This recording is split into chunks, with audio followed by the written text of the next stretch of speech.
So I'll quickly talk about archaeology in Bhutan, giving an overview first. Overview. When I sent in my abstract, I had the whole title written out, but in the program it only shows archaeology in Bhutan, and I see it as a sign, and I'll tell you why later. So it will be very broad, but in doing so, I also want to talk briefly about some of the work that I've been engaged in recently, which is understanding ancient mortuary practice.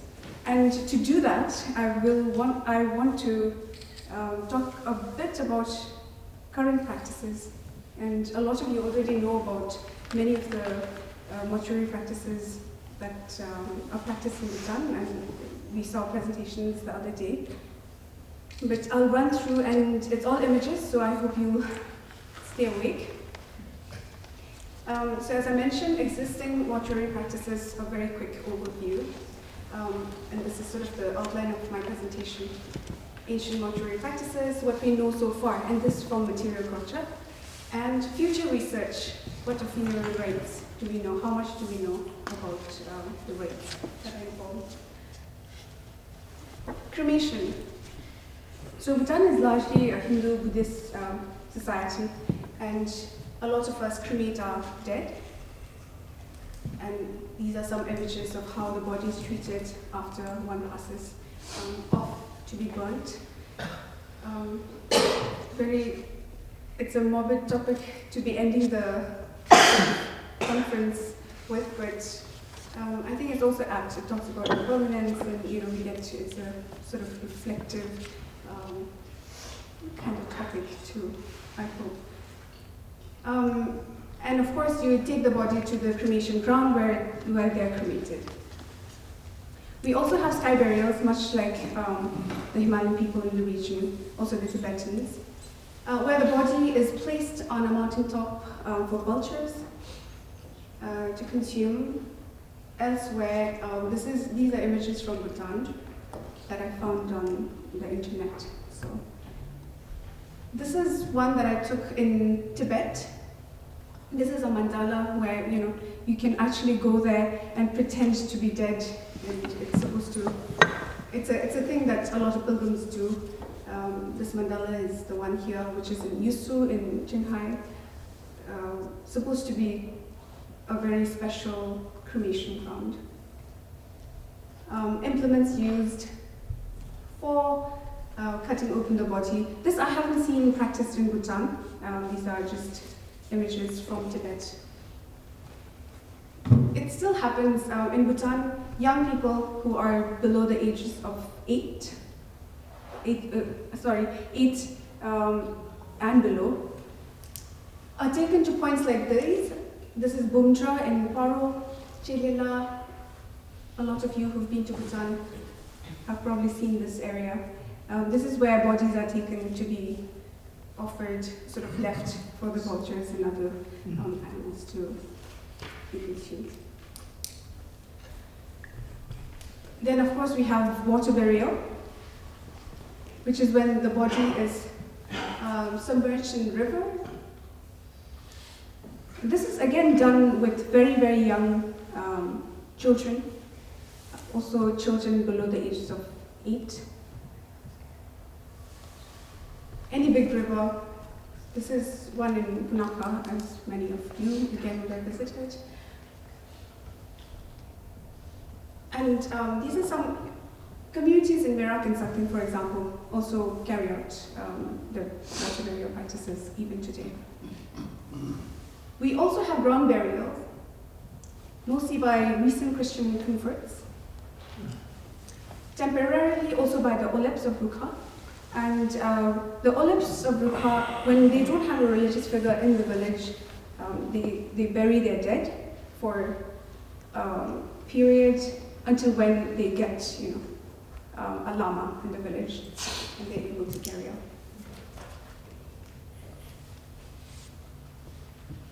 And then we have service burial, which was talked about yesterday at one of the presentations.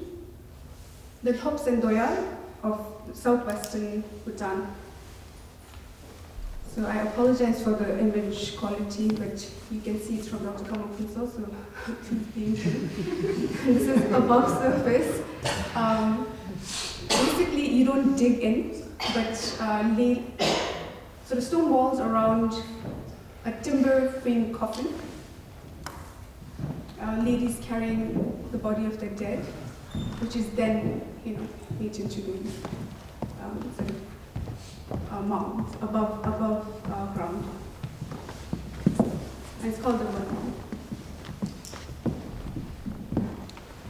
Okay, so this is more my interest as an archaeologist, what we find as we travel across the country from ancient times. There are cliff burials. This is a place in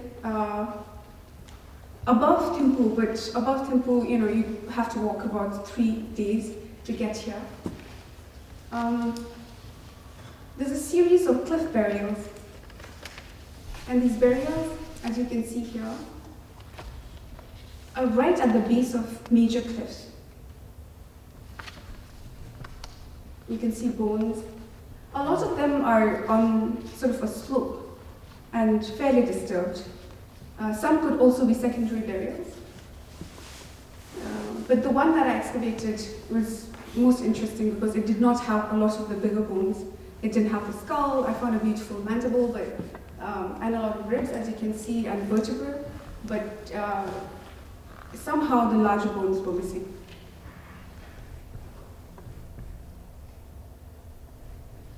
So who are these people? This is a place called Pagyu Dzonglisha. If you look closely along this cliff, right there, was a settlement. Can you see? You can see remnants of timber.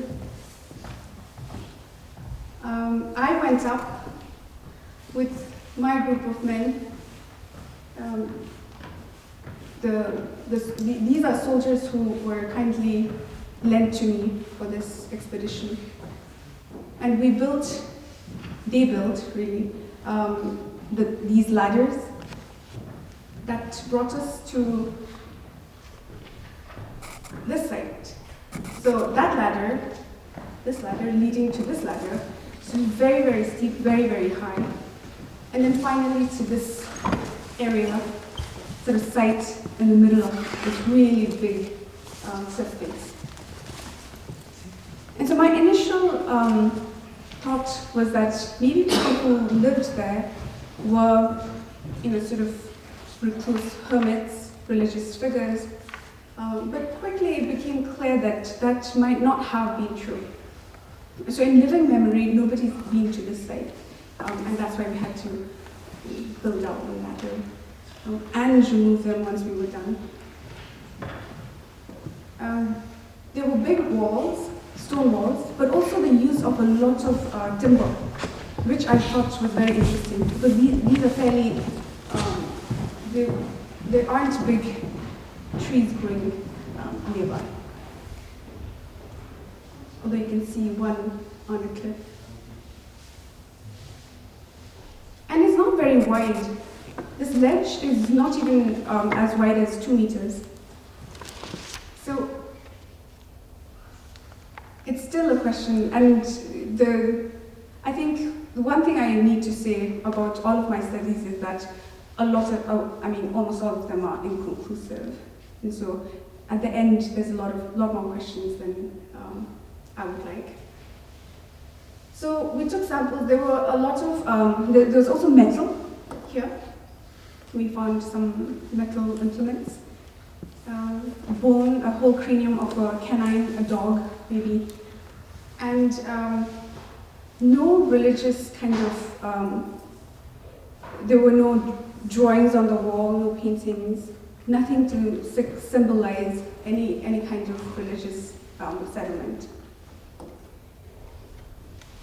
And sort of my argument is because the cliff burial was just above this cliff, there could be a link.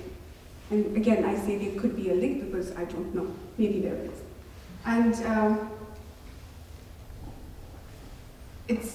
I still have a lot of samples, so if anyone of you have access to good laboratories here, dating laboratories, let me know. And of course, we also hear about ancient burials. These are, people, because Bhutan is developing, we're building a lot of road. And while doing that, people come across dead bodies, skeletons, all kinds of stuff. And I get calls in Thimphu, they're like, hey, we found something. And I always want to ask them to stop. But it always so happens that they've already, bulldozed through it. So I never get to them on time. And then we have stories of cave burials. I don't know if anyone, maybe lamas, would have seen bodies inside caves. I haven't seen one, but I've heard many stories when I was in the mountains about how in the past there were burials. You could encounter human remains in various caves. What is most significant right now are the mound burials, and of which I know a few, so I'll talk about them. There's one sort of maybe the biggest that we know of in Bhutan, which is a tomb burial in Dzongkha, which is in eastern, sort of northeastern Bhutan. This is Bangso Gebi Khochang. You see the mound? It's fairly big. It's actually pretty big. And it is disturbed, and that is how we know there are structures underneath. Before I get to touch, as an archaeologist, when I go into these villages, I have to be sensitive to local beliefs, people's attitudes towards somebody coming from the outside, wanting to open up or dig their stuff. I always take a religious figure with me so that they can kind of,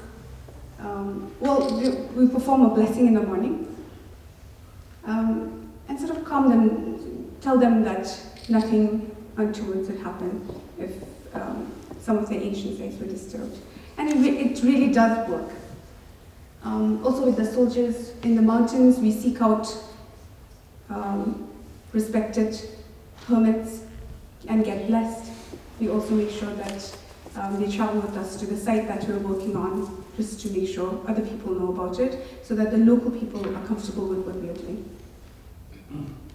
So this is Bangso, inside Bangso, the spot, those that are disturbed. So we took a ladder from the village, come down. There's only one natural opening, as you can see. This is the one, and the ladder in through there. And there's nothing inside. It wasn't even a room. So it was just basically, you can see edges of other chambers, but it wasn't a chamber and it led nowhere. So you come out, try another one, another entrance. You can already see this is disturbed. And it's an amazing structure. It has these dome-shaped roof, which I've never seen in existing Bhutanese architecture. And this slab, this huge slab of rock, is probably where the body was laid. It sits on a pillar, sort of stone pillars, ledges. You can also see some coloring on the wall. So we know of these sort of multi-chambered, and these are multi-chambered, there are several rooms similar to these. And then, of course, we have the part that is not disturbed, and we don't know what's inside. And hopefully, a body at some point. And just above it, above Bangso, Dr. Kamafusa mentioned to me that he also saw a number of mounds. I haven't been to these sites, so I can't really say, but it's quite likely. As many of you here know, burying the dead was an ancient practice practiced by Buddhist kings This is in Tibet. A very kind colleague of mine who was associated with Oxford, the late Sring Gongkasam, sent me these. And then there is Chusung Desen, Sonsung Gongpo. Of course, none of these are excavated in, so we don't know what really lie within. So if you travel across the country, you also find smaller mounds. And these smaller mounds, one of which, this is Kenchusum Haka in Bhutan, just in front. Doesn't exist anymore. There's a huge motorable road right here. But many years ago, around 7 years ago, we excavated, and this is we found a body from this little mound right here. Interesting. So we know that there were burial mounds, at least in Bhutan. So you travel further, the Pokchika, in sort of central west Bhutan. And here on Google Map, you can see these interesting round structures, which are these. And these definitely look man-made. And so we wanted to find out what they were, what's within them. And I was very confident that these were burial mounds because of our experience in central Bhutan. But it's very hard to excavate here. It's as you can see, it's scenic. This is where a lot of tourists come. They're not aware, the guides aren't aware of these mounds, but this is a spot they come to just to look down the valley. But if you look closely, you can see stone laid out. And this is another angle. But for me, if I couldn't open one of these up, I looked around and found more mounds on the other side. So there's this is a big sort of hilly area, another one right here, and a sort of gorge in between. But on the other side, they had these amazing mounds too. And I thought, and this was within the complex of a monastery, and sort of protected because it was fenced in. And I'd wanted to open one of these up. And so 3 weeks ago, just 3 weeks ago in December, I sought permission to go and open one of the mounds up. And of course, you can see one of them is already disturbed, and they didn't find anything. The monks, there are nuns here, nuns who live here, built a little gazebo. And so we picked the middle mound, and then started working, digging, and it's very interesting. There's a lot of burnt material, burnt earth. And so I have soil samples again for those who are interested. And these stones laid out, maybe this is around 80 sort of centimeters from the top.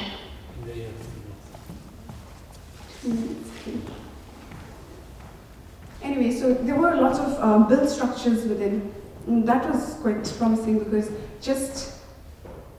I have to quickly point out, this is a marker, and we couldn't really touch and open up the whole mound on that day because if you disturb this, it's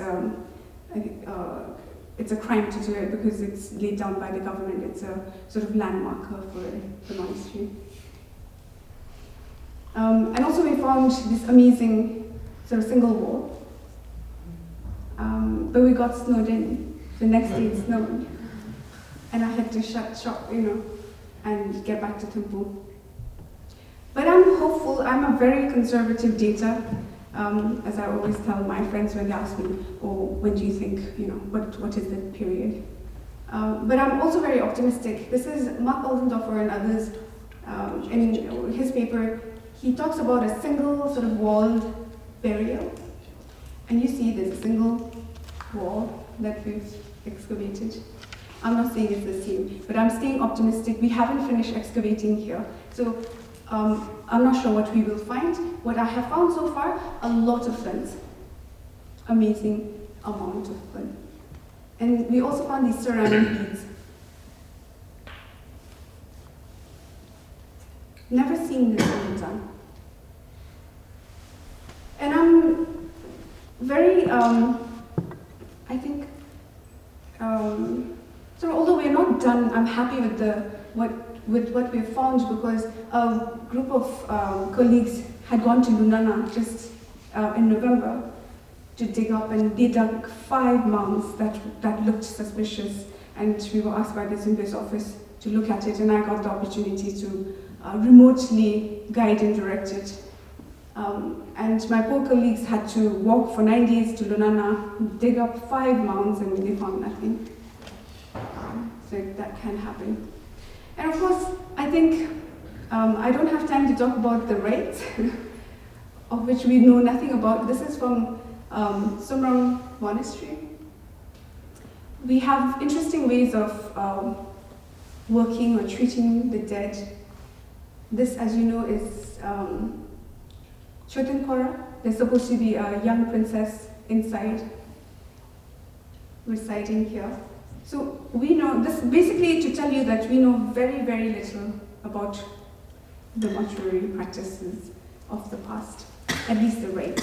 And physical evidence, there are a few artifacts that have been found, but they're not really studied in detail. So thank you very much.